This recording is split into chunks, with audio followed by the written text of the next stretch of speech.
Kështu, sa të mira ka falja e namazit e sabat? Secili namaz e ka vlerën e vet, secili namaz e ka pozitën e vet.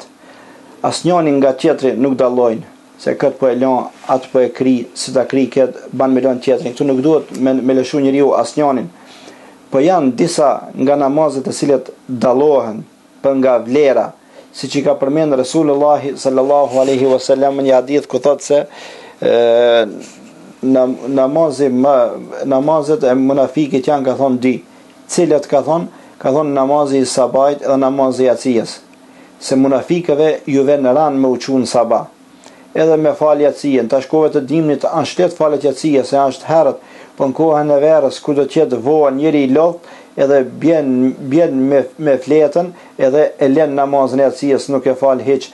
Sikur se kena raste një kur vinë njerëzit më herët kur kanë punuar në fushë gjithë ditën, kur kanë ardhur në akşam të shtëpia, ato jo që nuk i ka shkuar ndërmend me fal akshamin apo ta falë jacijën, po më një herë tregojnë disa raste, i thot gruas vet, ama ki bën hazër shtratin pinë bor.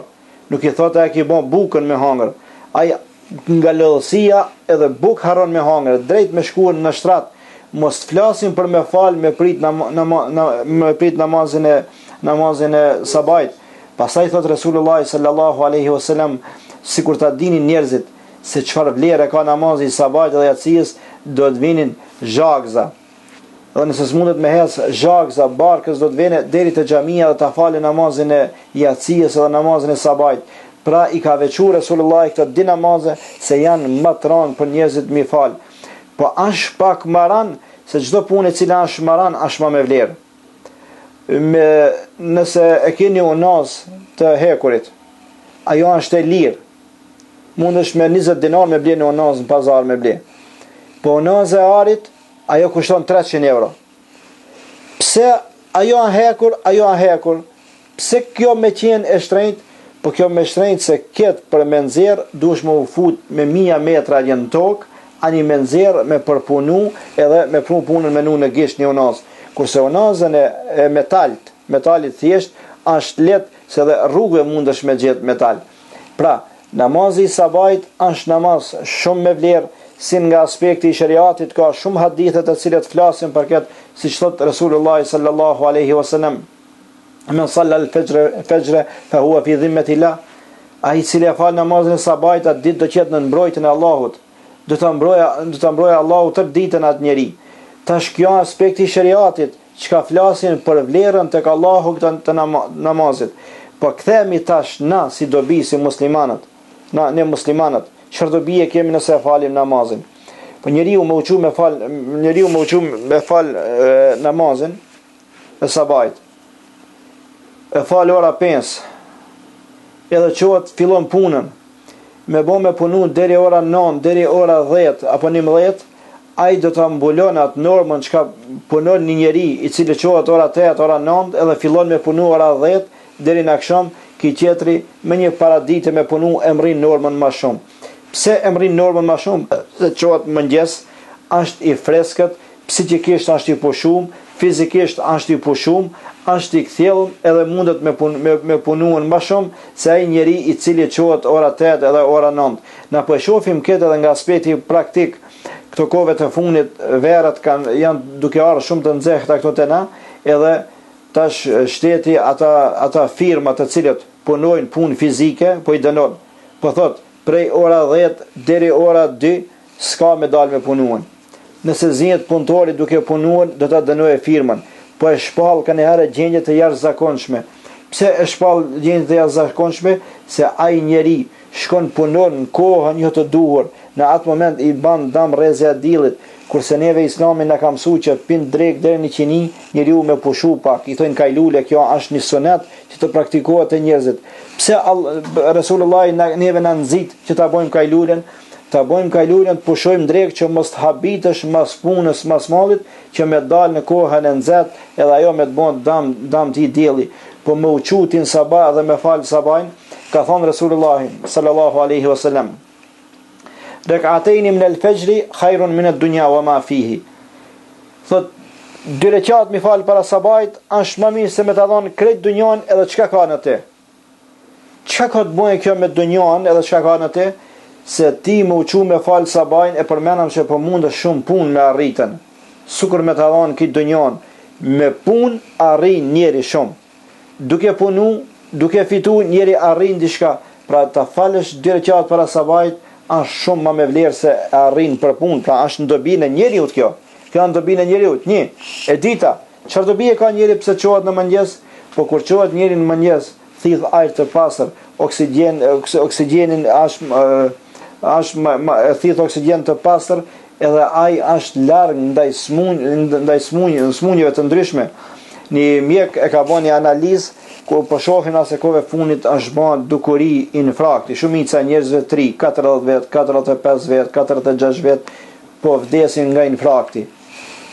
Çka është dukuria, çka po vdesin nga infrakti? Ai një mjek kishte thënë kështu, e lexova dikon, se ushqimi i fortë të njerëzit, se tash njerëzit janë të hëngër ushqime të forta, edhe papunësia, mos lëvizja, dembelizmi më një fjalë. Edhe na e shohim në vetën tonë, se na nëse kena 200 metrë dikun larg me shkuën, e kallim kerrin edhe shkojmë atje.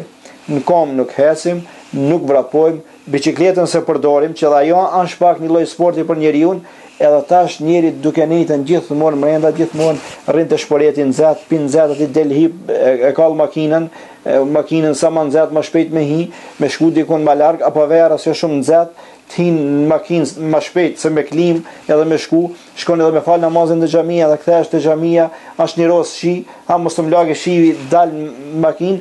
Kjo është fakt, ajo është dhunti makina për ti që ta ka dhënë Allahu. Duhesh me shfrytzuar atane, po duhesh me shfrytzu pak edhe kamën tonë që të jetë ajo në dobinë tonë. E kur çohesh ti namazin e sabajt, s'ka dyshim se edhe gjaku jote mos thitash në aspektin medicinal me shpjegun, gjaku do qarkullohet më të mirë, oksigjenin e thith më të pastër, e kështu me radhë. Pra edhe këtë Resulullah na ka stimuluar neve me uqu namazin e sabajt. Kjo është në aspektin e punës. Tjetër, ka thonë Resulullahi sallallahu alaihi wasallam, kush e fal namazin e sabajt, edhe ulet, lexon Kur'an derisa dalet dielli, ai do ta ketë vlerën sikur se me bën umre.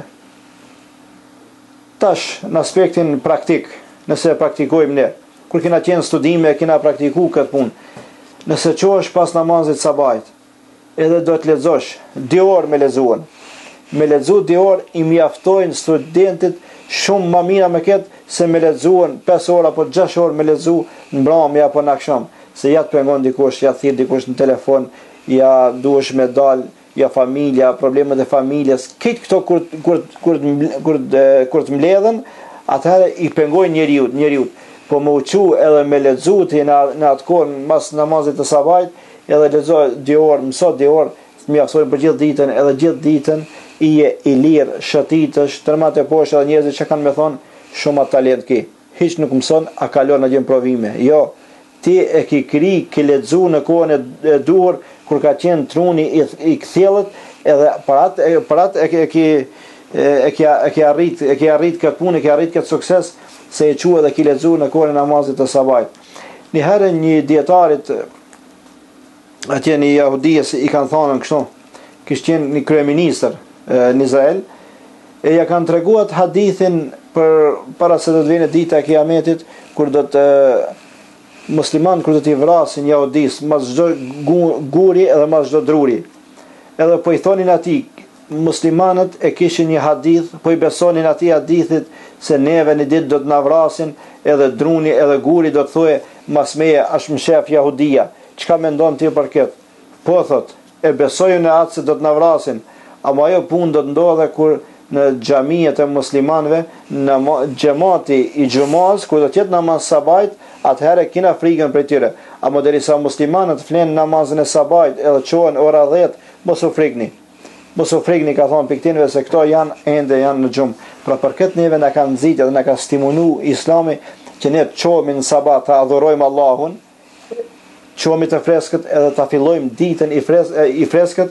Nëse fillon ditën i freskët, atëherë tanë ditën i freskët edhe për punë, edhe për mësim, edhe po mos them edhe për dëfrim, atëherë i edhe më i freskët.